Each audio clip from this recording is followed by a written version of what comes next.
everyone, my name is Shannon and today I'm going to be showing you guys how I built this crosscut sled using T-Tracks so I can have a flip stop to make multiple accurate cuts and for these hold down clamps so I can keep my hands away from the blade, and with these measuring tapes built into it. And this crosscut sled really makes my life easier, makes my cuts more accurate, it's safer, and it makes working in my shop more enjoyable too. So let's get started. So first of all, I want to thank Tommy at 1 Minute Workbench. He has helped me so much. If you guys have noticed the drastic improvement of the quality of my videos, it's thanks to Tommy. He gave me this microphone, he gave me his old light stand, and he's just taught me a lot. Not even woodworking, but also video production is just drastically have increased. Like, this is what my videos used to look like and this is what they look like now. So thank you, Tommy. And if you guys like my videos, you'll definitely like his videos, and he's way better at this than me in woodworking and in video production. I'll link his YouTube channel down below. But anyway, thank you, Tommy, and let's get started. So the materials that I'm using for this project is 3/4 inch birch plywood for the sled itself, and I'm using 1/4 inch birch plywood for the runners that go into the table slots. So I first started out with making the runners that will fit into the slots on my table saw. At first I bought these miter bars from Rockler, but they actually didn't fit the table saw slots on my table saw, so I'm using the 1/4 inch birch plywood instead. You don't have to use this exact material, but I do recommend choosing some type of material that doesn't expand or contract or dent easily, so this is why I chose this hardwood birch plywood. So I measured the width of my table saw slots and then set my fence to that width, and then I cross-cut the 1/4 inch plywood. Getting this measurement perfect is a little bit tricky and requires some test trials. So my first piece was too big, so I moved the fence a little bit closer and tested it again, and that ended up being too small. You can see here it moves side to side too much. You want it to slide easily on the table saw, but not moved side to side at all. So I moved my fence back a little and tried again, and that measurement actually worked. You can see my runner doesn't move side to side at all, so this is perfect. And remember when you're doing this that we need to sand the runners too, so make sure not to make them too small, and if they're a little tight, you can always sand them down a little bit more. And now that I have my fence set to the right distance, I can cut the other runner as well. So I got that cut, and then I sanded both my runners, but very lightly because I don't want to make them too small. So now I'm actually done with my runners, and now I'm moving on to cutting the back fence for my sled. I'm using the 3/4 inch birch plywood and cross-cutting it at 3 inches. So I know that I'm going to be adding T-Tracks, so I need to make sure that the back fence doesn't get in the way of the clamps sliding on and off. So I noted around where I wanted to put the T-Tracks and just made sure that my back fence measurement was shorter than the distance between the two T-Tracks.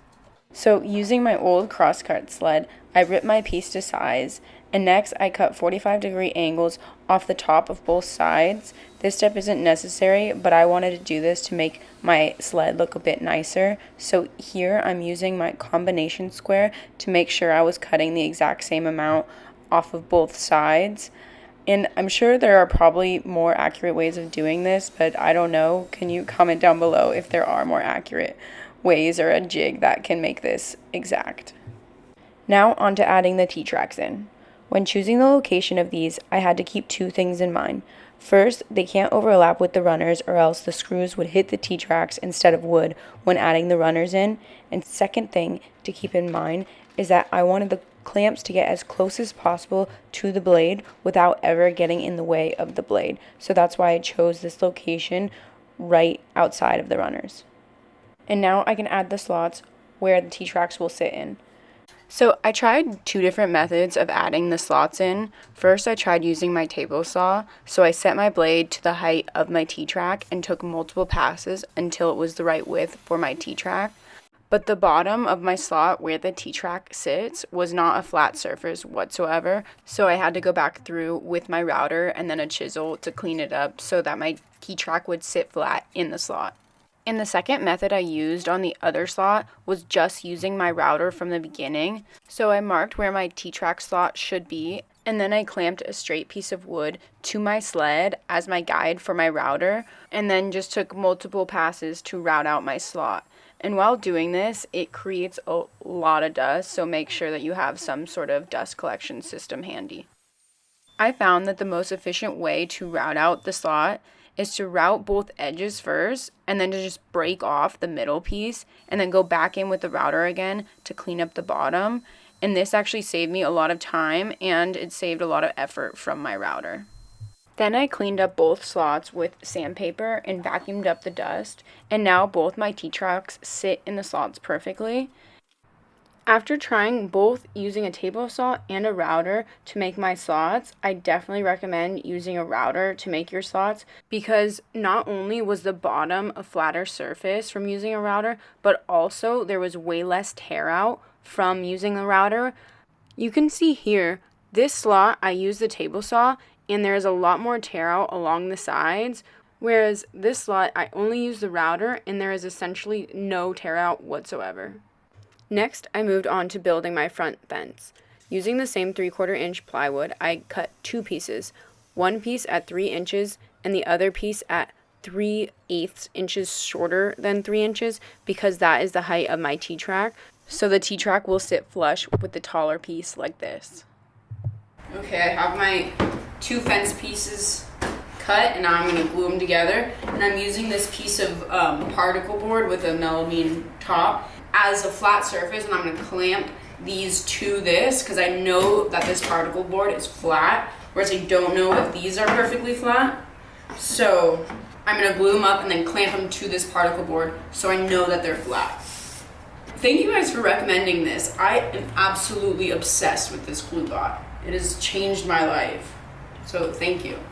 So I got my two front pieces glued and clamped together, and then cleaned up the squeeze out glue with an old chisel, and then I just set it aside to dry. Now I'm attaching my runners, and to do this, I put pennies in my table saw slots to raise up the runners, and then added a little bit of wood glue so that there isn't any squeeze out on the sides that would interfere with how the sled slides back and forth. And then I set my sled down on top of that and put anything heavy I could find on top of it. And we just want enough glue so it sticks so that I can easily flip it over and attach screws from the bottom. So I used short wood screws to attach these, and while doing this, make sure that you countersink your holes so that the screws don't get in the way when your sled is sliding back and forth. Like this, you can see that my screws sit below the surface so they won't get in the way. Now I'm going to attach my T-tracks, but first I need to shorten them all since they aren't the exact size of my crosscut sled. So I marked where I needed to cut these two, and for the T-track that is going to go on the front fence, when you are setting this up, make sure that there isn't going to be a screw where the blade passes by and where it could potentially hit a screw. So I marked how much I needed to cut off of each side, and then took all my pieces over to the other side of my workbench to clamp them down, and then I used a jigsaw to cut the excess off, which was actually pretty easy because they're made out of aluminum. Now that all my T-tracks are cut to size, I started with attaching the T-track to the front fence. And while doing this, make sure that your screws are perfectly centered in the holes, or else your screws won't sit flush with the top, and your flip stop won't slide back and forth easily. So I marked the center, drilled holes, attached my screws, and then I moved on to the two T-tracks that are on the sled base. These were the shortest screws I could find, and you can see that if I put these in, they still would have come out the other end, so I had to cut some screws down. So using my jigsaw again, I cut 12 screws down, which took a really long time because it was so hard to get a grip on them without crushing the head, but got it done and found out that the easiest way to do it is actually to cut down longer screws because you can hold the other end while cutting. So I got my 12 screws cut to size, attached my T-tracks to my sled, and checked to make sure that my clamps slide easily on and off without the screws getting in the way, and they don't get in the way. So now I can attach my back fence.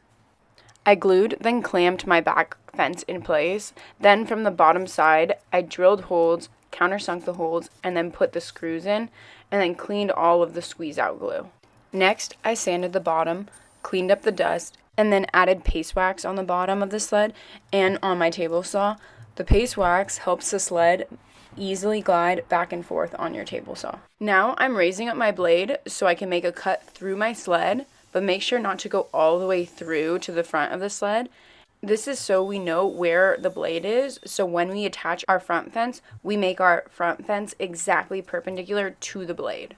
But before I can attach my front fence, I need to add a groove to the front so sawdust doesn't get in the way of my cuts. So using a hand plane, I took a bit of the edge off that faces the rest of the sled. And this step is super important because as you're using your sled, sawdust accumulates and can get in the way of your piece sitting straight and flat on your sled. Like here's my old crosscut sled, which didn't have this, and this is what happens when dust gets in the way. Whereas if you do have this groove, the dust can easily slide into this open space and out of the way of whatever you're cutting. So now that I have that edge taken off, I can attach my front fence to my crosscut sled. Attaching the front fence is probably the most important part of making a crosscut sled because this is where your wood piece sits against. So if it's not perpendicular to the blade, then you won't get a square cut. So to make sure it is perpendicular to the blade, I first attached one end of the fence with a screw, using it as a pivot to move the other end. And I grabbed my squares and just moved the other end until it was perfectly perpendicular.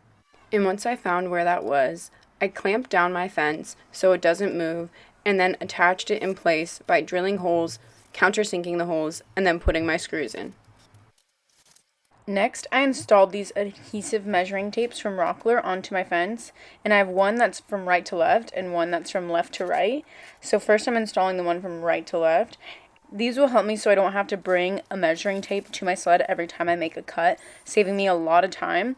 Although you do have to make sure that these are installed accurately. You need to make sure that the zero line lines up with the edge of the blade cut, not from the middle of where the blade is. And you can see here that it lines up perfectly with the edge, because if you do it from the middle of the blade, then your cuts won't be accurate and it will actually be shorter than you actually want it to be. So I attached my other measuring tape, and here's what they look like attached. And this works perfectly with my flip stop too. You can set the flip stop to exactly the right length using the measuring tapes. When I push my table saw through with the blade on, you can see that the blade doesn't go all the way through to the other side of the fence.